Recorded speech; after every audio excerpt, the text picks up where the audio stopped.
ગોડાદરા ખાતે આવેલા લાલ બાપાની રામ મઢીમાં મહાશિવરાત્રિ નિમિત્તે ભવ્ય ઉજવણી કરવામાં આવી હતી।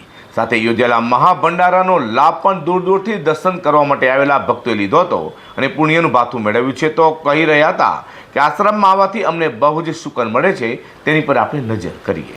બુધવારે મહાશિવરાત્રિ નિમિત્તે સુરત શહેરના ગોડાદરા ખાતે આવેલા લાલ બાપાની રામમઢી ખાતે પણ ભવ્ય ઉજવણી શિવરાત્રિની કરવામાં આવી હતી।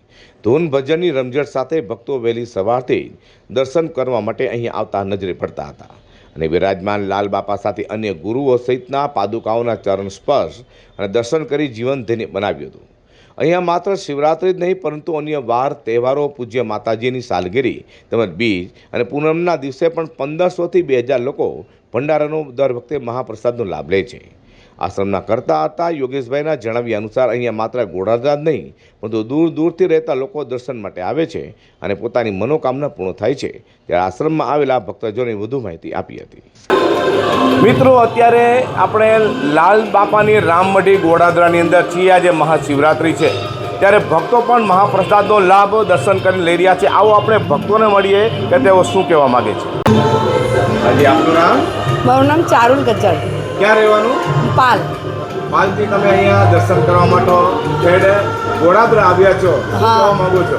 અમે છે ને ભાઈ વર્ષોથી 20-22 વર્ષથી અહીંયા આવીએ છીએ અને સેવાનો લાભ લઈએ છીએ અને મારા ગુરુ મહારાજની દયા છે। અને મંદિર માટે શું કહેવું છે આપનું?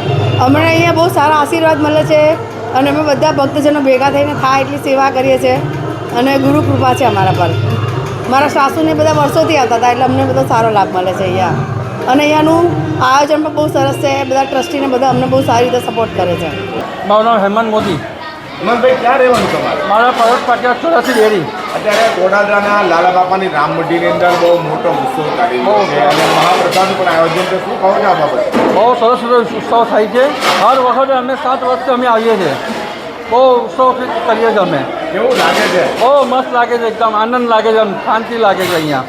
આ યોગેશભાઈ, તમે તો અહીંના કરતા હરતા છો, આજે કેટલા વ્યક્તિએ ભોજનનો લાભ લીધો હશે? 1500થી 2000। અનિલા યોગેશભાઈ વણઝારા। અત્યારે તમે મંદિરની અંદર સેવા કરી અમે જોઈ રહ્યા છીએ, હજારોની સંખ્યામાં લોકો ભક્તો પ્રસાદ માટે આવી, તમે અત્યારે રસોડા વિભાગ સંભાળી રહ્યા છો, શું કહો છો તમે? શું કહો છો આ બાબતે અત્યારે? બસ આપણું ભંડારા ચાલુ રહે સદાય માટે અને સરસ રીતે ઉપયોગ થઈ જાય ભંડારાના પ્રસાદનો, આગળ વધે આપણા ભંડારા। આજે મહાશિવરાત્રિ આવી રીતે પૂનમ બીજ શિવરાત્રિ 29/12 માતાજીની તિથિ, એમાં ભંડારા ચાલુ જ રહે છે આપણે સદાય માટે। ઘરના કરતાં વધારે આનંદ મળે છે અહીંયા। આજે આપનું નામ? શિલ્પા મોદી। ક્યાં રહેવાનું? પરોઠ પાટિયા 84 ડેરી। આજે ગોડાદરાની અંદર મંદિરની અંદર દર્શન કરવા આવે તો સાથે મહાપ્રસાદનો પણ લાભ લઈ રહ્યા છે, શું કહો છો? મને તો બહુ શાંતિ લાગે છે। બીજ પૂનમ પર તો હું બપોરની આવી જાઉં ને મને એટલું શાંતિ લાગે, એમ રસોડામાં ને અમારો ભંડારો બી એટલો જોરમાં ચાલે। મારું નામ પ્રીતિ ગોપાલભાઈ સોની છે। ક્યાં રહેવાનું?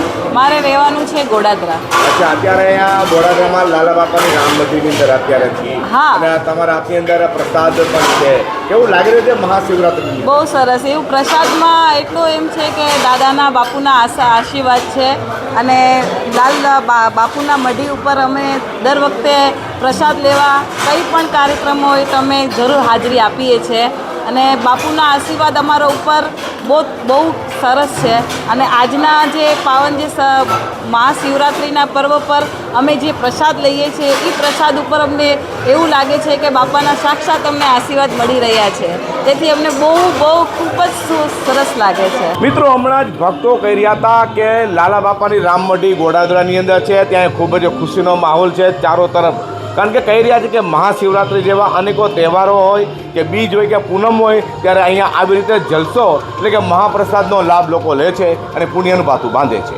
હમણાં જ જણાવી રહ્યા હતા અહીંના આશ્રમના કરતા હતા શ્રી યોગેશભાઈ, તેમણે પણ કહ્યું છે કે જ્યારે પણ પ્રસંગ હોય ત્યારે 1500થી 2000 લોકો એટલે કે ભક્તો અહીંયા મહાપ્રસાદનો લાભ લે છે। ટીટન પર ચેનલ માટે હું પ્રકાશવાળા, ગોડાદરા, સુરત।